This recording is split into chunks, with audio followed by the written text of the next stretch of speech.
for introducing me. Again, my name is Miguel and I am from the Business Development Department of Reway International. And I'd like to thank each and every one of you because I know that some of you are very busy and some have a lot of things that you need to do, but you are still able to squeeze your time to be with us here tonight. So with that, can you please give yourselves a big round of applause? And let me ask you, do you know why you're here? Do you know why you have been invited here tonight?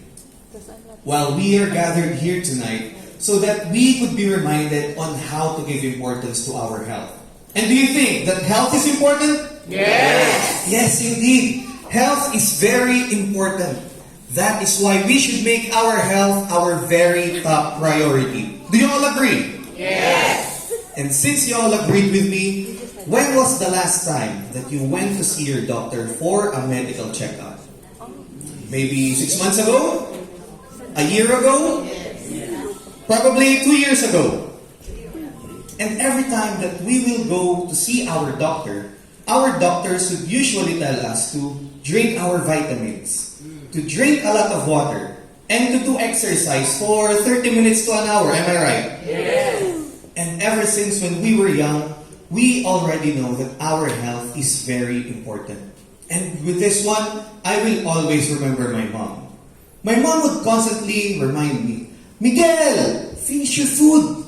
Miguel, drink your vitamins. Miguel, before you go out and play, put a towel on your back. And I guess most of us here can relate, right? Yes! Because ever since when we were young, our parents are very protective, especially when it comes to our health. And that made me realize something. It made me realize that when we grow older, who would remind us of our health? That is why tonight, you are very lucky. Actually, you are very blessed. Why? Because you have friends. Friends who actually invited you to be on tonight's event so that you could be reminded on how to give importance to your health. And with that, can you please give your friends a big round of applause?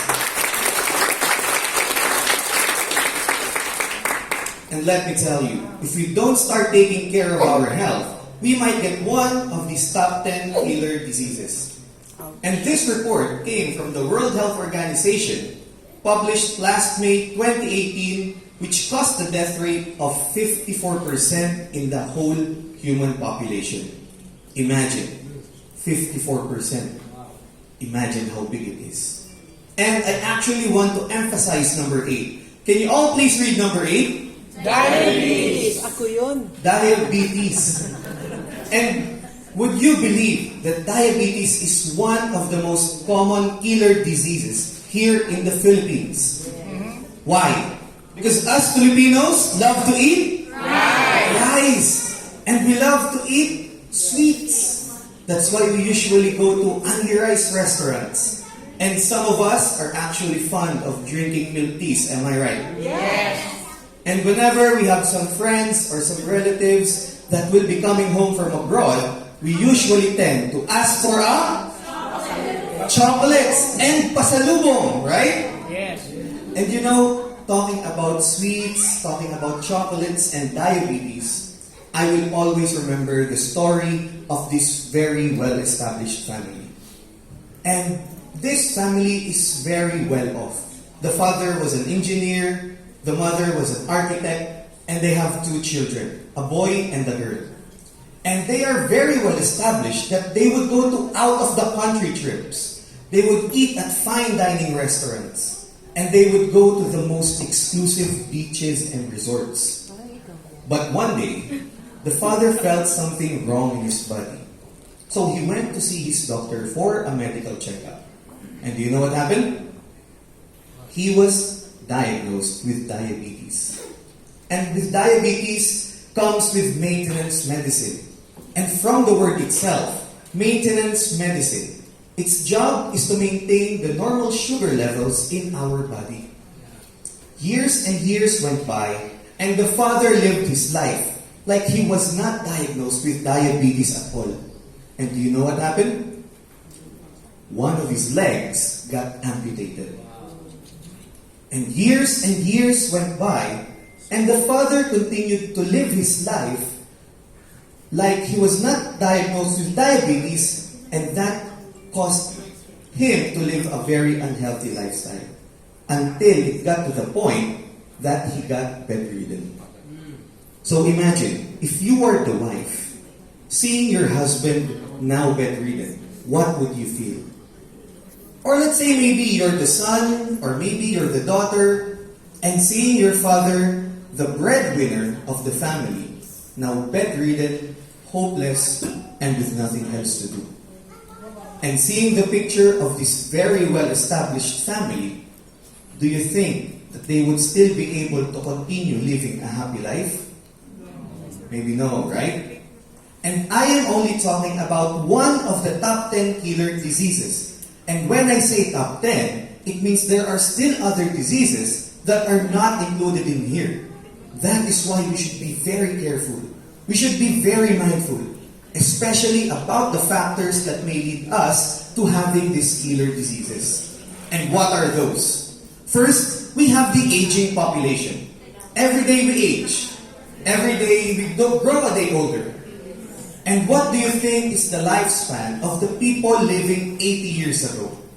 Maybe some lived up to 70 years old, 80 years old, and some are even lucky because they got to live up to 100 years old. Am I right? Yes. And who do you think will live longer? Us living in the present or the people living 80 years ago? 80 years ago. The people living 80 years ago, right? Because right now we live in a very busy lifestyle. We live in a very fast-paced world wherein if you are not fast enough, you will get left behind. That is why we love to eat at fast food restaurants. And we love to eat instant noodles. Am I right? Yes. And that will lead to another factor because that is wrong diet. And not only that, we still have the inevitable, the unavoidable stress. So let me give you a very short scenario for this one. So let's say it's very early in the morning, you woke up, and you turn to your left, you see your wife. Oh, stressed. So you went downstairs to find some food. And while on your way, you saw all the unpaid bills magnetized on your fridge. Stressed again. So you opened your fridge and you don't see any food at all. Stressed again. So you decide to go straight to work. And while on your way, you were stuck at traffic. Stressed again. And now you arrived at your office. But you were already late, so your boss scolded you for it. Stressed again. And honestly, while I'm telling you this story, I already got stressed. What more if you were to experience this in your life, right? And not only that, we still have pollution. Right now, we live in land. We drink water. We breathe air. And what do you think will happen to our pollution after 5 or 10 years? It will only get Worse. It will only get worse. And you know, after talking about these killer diseases and these factors, there is always a bright side. And that is the recent science medical breakthrough, the discovery of stem cells.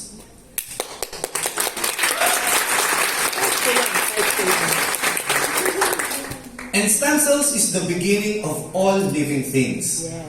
It happens when a man's sperm and a woman's ovum unites and it becomes the mother stem cell.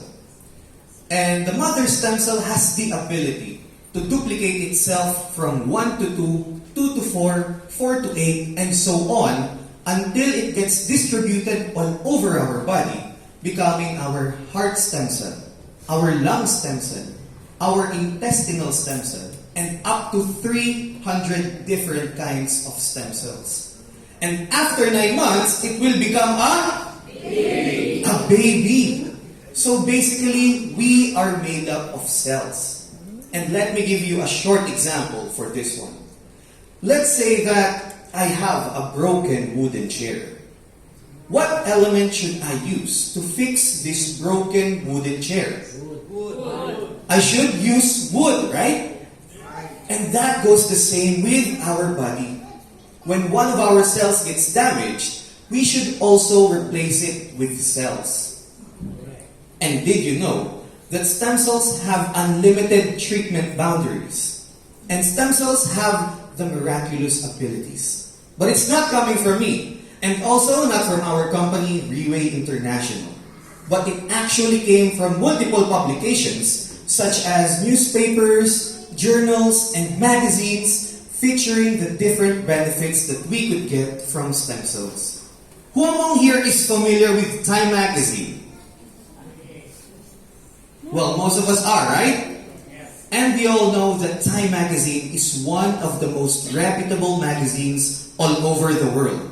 So if you are the owner of Time magazine, would you publish something that is not true? No. No, right? Would you publish something that would ruin your reputation? No. No, right? You would only publish something that took up years of research. So now maybe you're wondering, stem cells. So what are the methods of receiving stem cells today? Well, first, we have the placenta injection in Switzerland. So from the Philippines, you will travel all the way to Switzerland, and upon arriving, you will pay for your hotel accommodation, your food, and your transportation. And do you think that it would be cheap? No, right? It would be very, very expensive. So maybe right now you still don't have the money, or maybe you still don't have the time to go to Switzerland. Well, I got a cheaper option for you, and that is stem cell transplant or placenta injection in small-scale salons. But before I go through this, I have 3 questions for you. First question, how sure are you that the stem cells that will be injected to you are live stem cells? The second question, how sure are you that the people who will do this procedure are professionals and have licenses?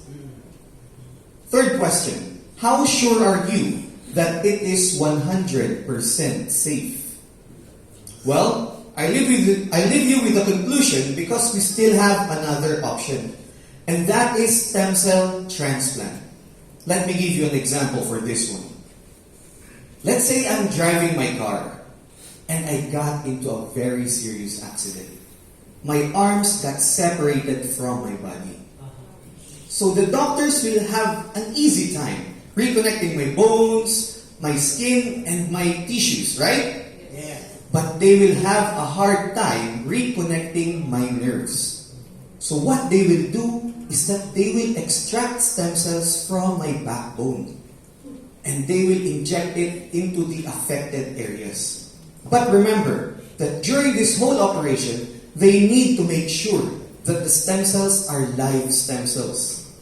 And during this whole operation, there won't be any anesthesia at all.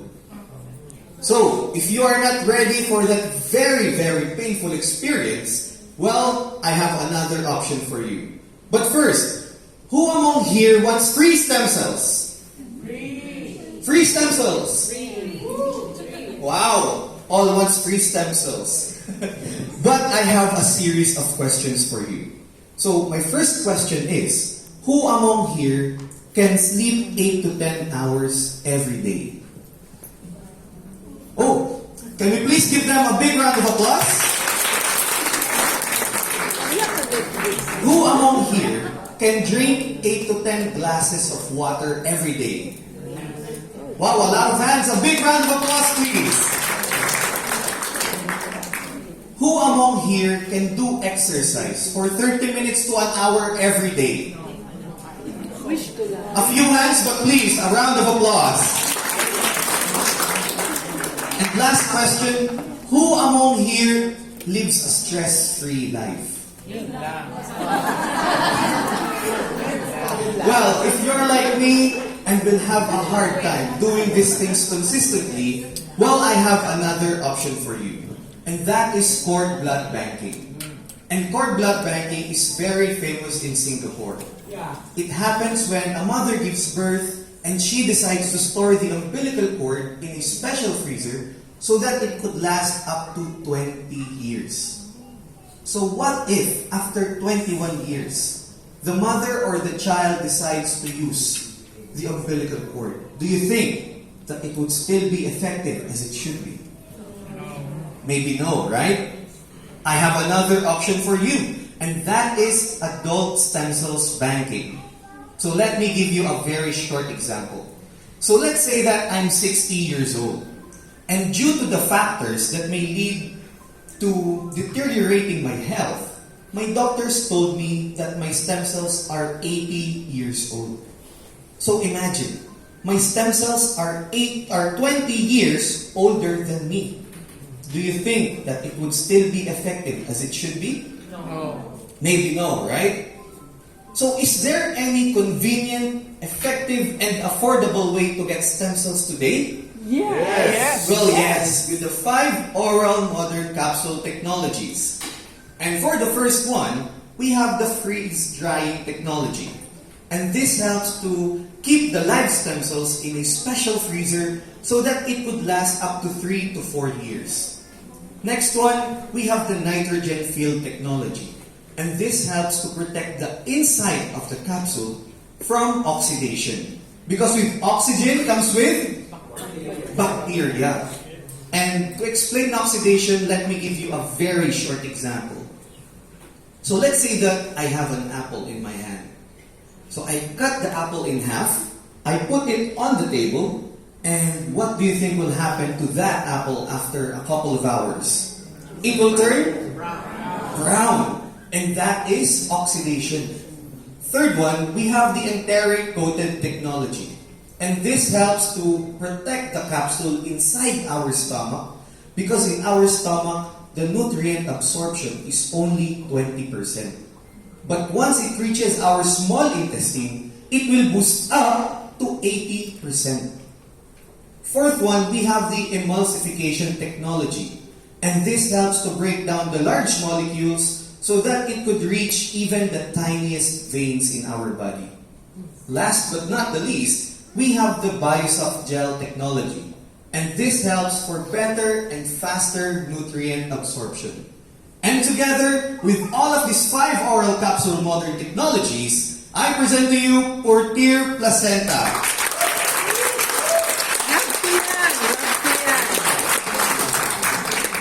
And Portier Placenta is specially sourced in the pollution-free country of New Zealand. And what comes into your mind when you hear the name New Zealand? Sheep.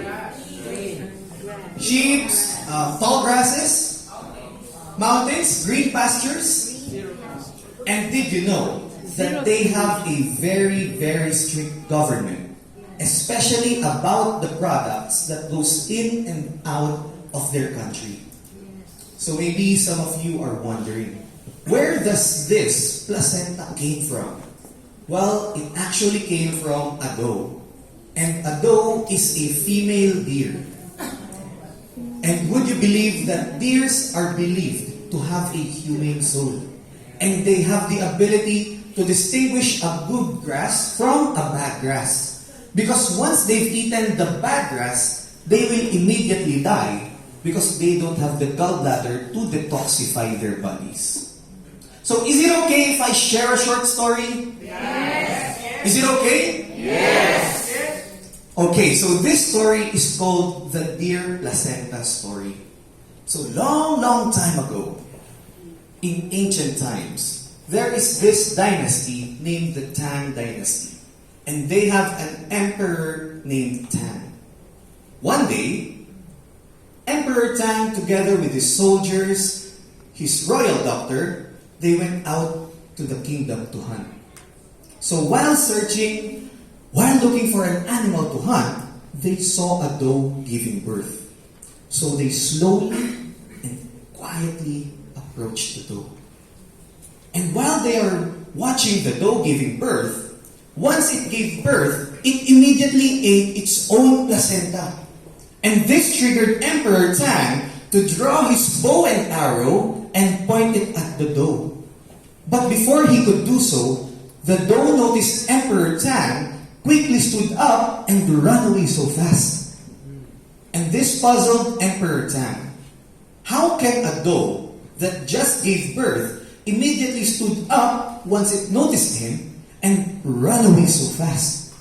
So he faced his royal doctor and told him, "Royal doctor, find answers." So before going back to the kingdom, the royal doctor gathered samples to do his research. So after months and months of research, finally, the royal doctor have made a miraculous product. And he was very excited. And he wanted to go straight to Emperor Tang and tell him about the good news. But wait, what if it has side effects? What if something bad happens to the emperor? Oh no, this can't be. Until he got a very good idea. He gathered servants, 3 servants. He gathered a weak servant, a sick servant, and an ugly servant. So after months and months of taking this miraculous product, they started to slowly notice that the weak servant became stronger. The sick servant became healthier. And the ugly servant, uglier? No. For the ugly servant, she became beautiful and have soft skin. And this caused a rumor to spread all over the kingdom. And it reached the concubine of the emperor. And the concubine is the mistress of an emperor. And this concubine is named Young Wei Fei. And as soon as she heard about the rumor, she quickly went to see Emperor Tang to tell him about the rumor. Emperor Tang! Did you know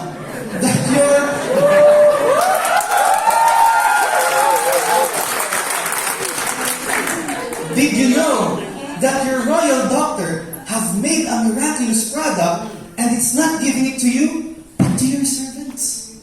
And this made Emperor Tang very angry. He told his guards, arrest the royal doctor. And while the guards are dragging the royal doctor was very confused. What did I do? What did I do wrong? And upon hearing this, Emperor Tang became even more furious. I asked you to find answers. And now that you have made a miraculous product, you're not giving it to me, but to my servants. And upon hearing this, the royal doctor became calm. And he started smiling. He was actually smiling. And he explained everything to Emperor Tang clearly and concisely. And this made Emperor Tang to believe the explanation of the royal doctor. And he agreed to take the miraculous product. And do you think that only Emperor Tang would take the miraculous product? No, right? Also the concubine. And they already know that concubine is already beautiful and have soft skin, right? Yes. But after taking this miraculous product, the concubine became even more beautiful and have softer skin. And as for the emperor, he became more efficient in leading his kingdom, become stronger and more handsome. And the emperor was very happy about the results. So he told his royal doctor to gather all the research and studies and store it into history books so that even the next generations would benefit from it. And after this, the royal doctor has earned a new name and was named the reverse aging doctor. So is that a good story? Yes! A very good story, right? Yes! So now we know that even in ancient times, they already know the benefits that we could get from stem cells, similar to the benefits that we could get from health supplements. So why do we need health supplements? Well, we need health supplement to protect, to detoxify, and to lower the 3 highs. And by getting all of these benefits, are you willing to drink 8 to 10 capsules every day? Yes! Yes, maybe some will say yes, maybe some will say no. But if you're like me and will have a hard time drinking this every day, maybe you're wondering, is it possible to get all of these benefits in just one capsule? Yes. Well, yes. With Portier Placenta Standard, you can get all of these benefits, including regeneration, in just one capsule of Portier Placenta. And just to give you an overview of what is inside Portier Placenta, in our first edition, we have the 5 ingredients, including the doe placenta extract. And in our second edition, our CEO, Mr. Lim Boon Hong, he still wants to innovate. He still wants to improve the product. That is why we added 2 more ingredients. In our third edition, we added xantho. In our fourth edition, we added lycopene. And in our fifth edition, we added dendrobium. And dendrobium is number 1 among all the Chinese immortality herbs. So is this a good product? Yes. A very good product, right? Yes. But innovation doesn't stop there. Because I present to you the 6th edition of Portier Placenta.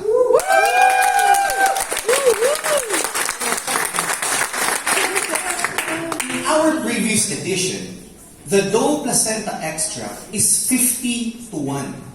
But here, in our 6th edition, the doe placenta extract is 100 to 1. And not only that, we also added more ingredients such as apples, which comes from the saying, an apple a day keeps the doctors Away. And we also added enhanced marine collagen to nano-sized peptides for better and faster nutrient absorption. We also added fukoidan, which comes from the brown seaweeds in Japan. So is this a good product? Yes. A very good product, right? Yes. But innovation doesn't stop there. Because we also added nucleoclaven. And nucleoclaven comes from the white strawberries from the Awaji Islands in Japan. And we all know that ever since when we were young, that strawberries are very healthy, right? Yes. And to tell you all the benefits that we could get from white strawberries, is it okay if we add 2 more hours in our presentation? Yes! Okay, but just kidding. No. But I will tell you some of the benefits that we could get from white strawberries. And those are anti-tumor, antioxidation, and anti-inflammatory. And just to give you an overview, here are the 12 ingredients of Portier Placenta.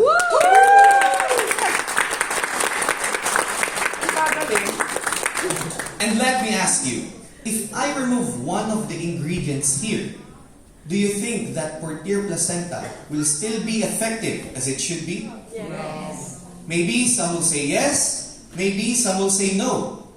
Let me give you an example. Let's say that I want to cook sinigang. So I went to the market, I bought all the ingredients, and I returned home. So I started cooking because I am very hungry. But it was too late when I noticed that I forgot to buy sampalok. So do you think that my sinigang will taste like sinigang without the sampalok? No. No, right? Maybe more like nilaga. And that goes the same with Portier Placenta's ingredients. Each ingredient plays a vital role in protecting, detoxifying, and lowering the 3 highs. So maybe some of you will be wondering, Miguel, what is the difference between anti-aging and reverse aging process? So for anti-aging, let's say I'm 30 years old. Every day I will slowly feel like I'm slowly becoming 31. I'm slowly becoming 32. I'm slowly becoming 33. But for reverse aging, every day I will feel like I'm becoming 29, I'm 28, I'm 27, and I'm not energized.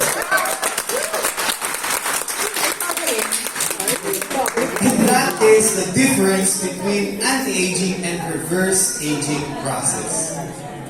So maybe some of you will be asking, is Portier placenta safe? Yes. I present to you the certifications of safety of Portier placenta. And I actually want to emphasize the New Zealand certification. Remember earlier we were talking about New Zealand, the sheep, the grass, the green pastures, right? Mountains? Yes. And the very, very strict government, especially about the products that goes in and out of the country. Would you believe that Portier placenta is not considered as medicine in New Zealand? It is actually considered as food. As food supplement. So maybe some of you will be asking me later, Miguel, can my senior citizen parent take Portier placenta? Yes. Yes, because can your senior citizen parent eat apples? Yes. Can your senior citizen parent eat bananas? Yes. And that goes the same with Portier placenta. If you decide to take Portier placenta, you won't be needing any doctor's prescription. So before I end my sharing, I hope that before we go home, we are reminded on how to give importance to our health. And before we go out of this room, we start to do things differently. Because remember, we only have one life to live. And that is all for me. Thank you, everyone.